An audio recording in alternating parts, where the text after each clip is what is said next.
हरि ओम हरि ओम हरि ओम।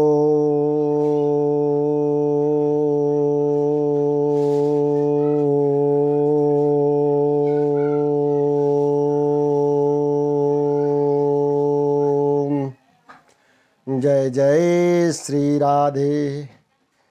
ओम नमो भगवते वासुदेवाय। ओम नमो भगवते वासुदेवाय। श्री गणेशाय नमः। श्री सरस्वत्यै नमः। महाबली वीर हनुमते नमः। कैसे हैं बंधुओं आप सब? आशा है आप सब कुशल मंगल से होंगे। आज हम भगवान नाम का प्रभाव इस विषय पे चर्चा करेंगे। जय जय श्री राधे। रात्रि का समय था। महात्मा श्यामदास श्री राम नाम का जप अजपा जप करते हुए अपनी मस्ती में चले जा रहे थे। इस समय वे एक गहन जंगल से गुजर रहे थे। विरक्त होने के कारण वे महात्मा देशाटन करते रहते थे। वे किसी एक स्थान में नहीं रहते थे। वे नाम प्रेमी थे। रात दिन उनके मुख से नाम जप चलता रहता था। स्वयं अजपा जप करते तथा औरों को भी उसी मार्ग पर चलाते। एक दिन वे खुद मार्ग को भूल गए, लेकिन चले जा रहे थे कि जहाँ प्रभु जी ले जाएंगे, जहाँ श्री राम जी ले जाएंगे वहाँ जाएंगे। दूर अंधेरे में देख रहे हैं बहुत सी दीपमालाएं जंगल में प्रकाशित थी। महात्मा जी उस दिशा की ओर चल पड़े। निकट पहुँचते ही देखा कि वट वृक्ष के पास अनेक प्रकार के वाद्य बज रहे हैं। नाच गान और शराब की महफिल जमी हुई है।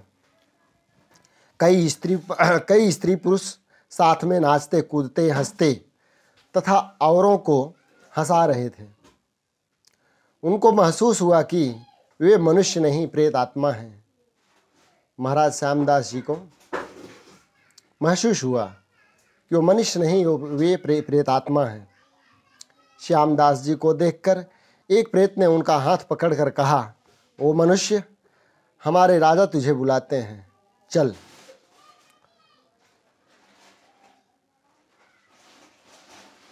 श्यामदास जी मस्त भाव से राजा के पास गए जो सिंहासन पर बैठा था। वहाँ राजा के इर्द गिर्द कुछ प्रेत खड़े थे। प्रेतराज ने कहा, जय जय श्री राधे, जय जय श्री राधे। प्रेतराज ने कहा कि ईश्वर क्यों आए हो मनुष्य? हमारी मंडली आज मदमस्त हुई है। इस बात का विचार नहीं किया? तुम्हें मौत का डर नहीं लगता? अट्टहास करते हुए महात्मा श्यामदास बोले, मौत का डर? और मुझे? राजन, जिसे जीने का मोह हो उसे मौत का डर होता है। हम साधु लोग तो मौत को आनंद का विषय मानते हैं। यह तो देह परिवर्तन है जो प्रारब्ध कर्म के बिना किसी से नहीं हो सकता। प्रेतराज कहते हैं, तुम जानते हो हम कौन हैं? महात्मा जी कहते हैं, मैं अनुमान कर सकता हूं कि आप प्रेत आत्मा हो। प्रेतराज फिर बोला, तुम जानते हो मानव समाज हमारे नाम से कांपता है। महात्मा जी बोले, प्रेतराज, मुझे मनुष्यों में गिनने की गलती मत करना। हम जिंदा दिखते हुए भी जिजीविषा अर्थात जीने की इच्छा से रहित हैं, मृत्यु तुल्य हैं। यदि जिंदा मानो तो भी आप हमें मार नहीं सकते।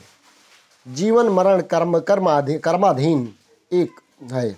जीवन मरण कर्माधीन है, कर्म के अधीन है। महात्मा जी कहते हैं, एक प्रश्न पूछ सकता हूं? महात्मा की निर्भयता देखकर प्रेतों के राजा को आश्चर्य हुआ कि प्रेत का नाम सुनते ही मर जाने वाले मनुष्य में से एक इतनी निर्भयता से बात कर रहा है। सचमुच ऐसे मनुष्य से बात करने में कोई हरकत नहीं। वह बोला, प्रेत बोला, पूछो क्या प्रश्न है? महात्मा जी बोले, प्रेतराज, आज यहाँ आनंदोत्सव क्यों मनाया जा रहा है? प्रेतराज बोले कि मेरी इकलौती कन्या योग्य पति न मिलने के कारण अब तक कुंवारी है, लेकिन अब सुयोग्य जमाई मिलने की संभावना है। कल उसकी शादी है, इसलिए यह उत्सव मनाया जा रहा है। जय श्री राधे। महात्मा ने हंसते हुए कहा, तुम्हारा जमाई कहाँ है? मैं उसे देखना चाहता हूँ। प्रेतराज बोले, जिजीविषा के मोह का त्याग करने वाले महात्मा, अभी तो वह हमारे पद अर्थात प्रेत योनि को प्राप्त नहीं हुआ है। वह इस जंगल के किनारे एक गांव में श्रीमंत धनवान का पुत्र है। वह महादुराचारी होने के कारण वह भयानक रोग से पीड़ित है। कल संध्या के पहले उसकी मौत हो जाएगी, फिर उसकी शादी मेरी कन्या से होगी। रात भर गीत नृत्य और मद्यपान करके हम आनंदोत्सव मनाएंगे। श्री राम नाम का अजपा जप करते हुए महात्मा जी जंगल के किनारे के गांव में पहुंचे। तब तक सुबह हो चुकी थी। एक ग्रामीण से उन्होंने पूछा, भाई इस गांव में कोई श्रीमान का बेटा बीमार है? ग्रामीणों ने कहा, हाँ महाराज, नौलसा सेठ का बेटा साकल चंद 1 वर्ष से रोगग्रस्त है। बहुत उपचार किए पर ठीक नहीं हुआ। महात्मा बोले, क्या वे जैन धर्म मानते हैं, जैन धर्म पालते हैं? ग्रामीण बोले, उनके पूर्वज जैन थे, किंतु भाटिया के साथ व्यापार करते हुए अब वे वैष्णव हो गए हैं। साकल चंद की हालत गंभीर थी, अंतिम घड़ियाँ थी। फिर भी महात्मा को देखकर माता पिता को आशा की किरण दिखी। उन्होंने महात्मा का स्वागत किया। सेठ पुत्र के पलंग के निकट आकर महात्मा राम नाम की माला जपने लगे। दोपहर होते होते लोगों का आना जाना बढ़ने लगा। महात्मा ने पूछा, क्यों साकल चंद, अब तो ठीक हो?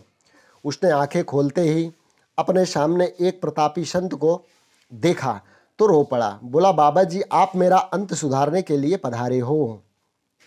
मैंने बहुत पाप किए हैं, भगवान के दरबार में क्या मुंह दिखाऊंगा।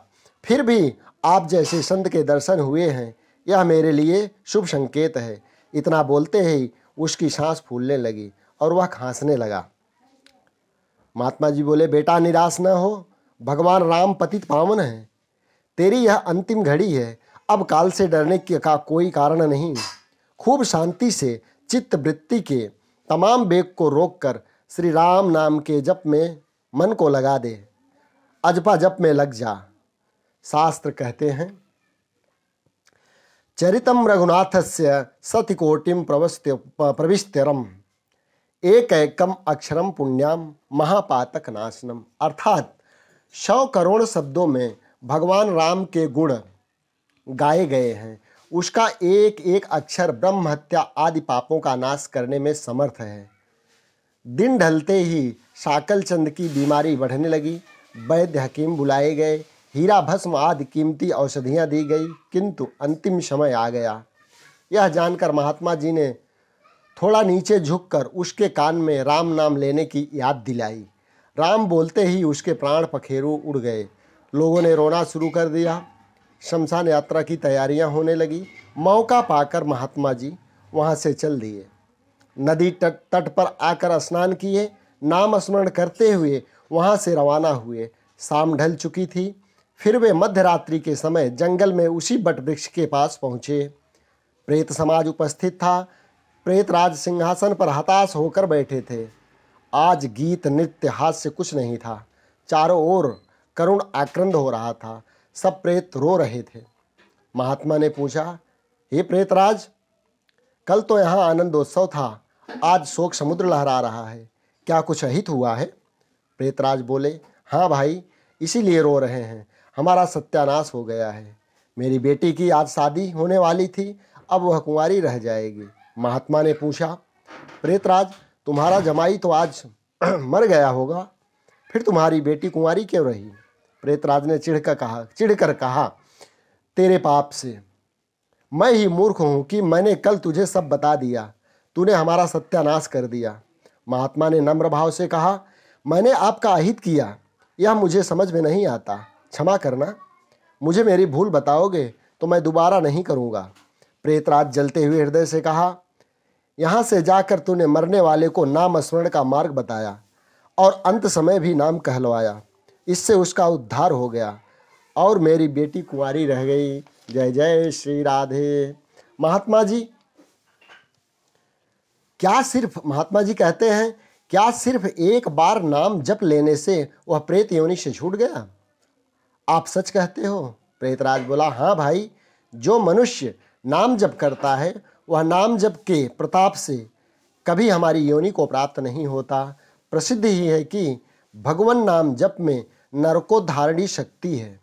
प्रेत के द्वारा राम नाम का यह प्रताप सुनकर महात्मा जी प्रेमाश्रु बहाते हुए भाव समाधि में लीन हो गए। उनकी आंखें खुली, तब वहां प्रेत समाज नहीं था। बाल सूर्य की सुनहरी किरणें बट वृक्ष को शोभायमान कर रही थी।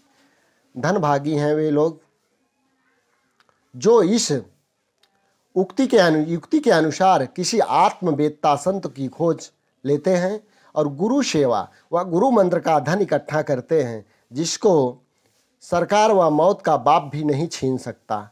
आप भी वही धन कमा पाएं। आपको कथा मिली या रास्ता? हम तो चाहते हैं कि आपको दोनों मिले। कथा तो मिल गई, रास्ता भी मिले। कई पुण्यात्माओं को मिला है। और लक्षण ओझल होने पाए, कदम मिलाकर चल, सफलता तेरे चरण चूमेगी, आज नहीं तो कल। जय जय।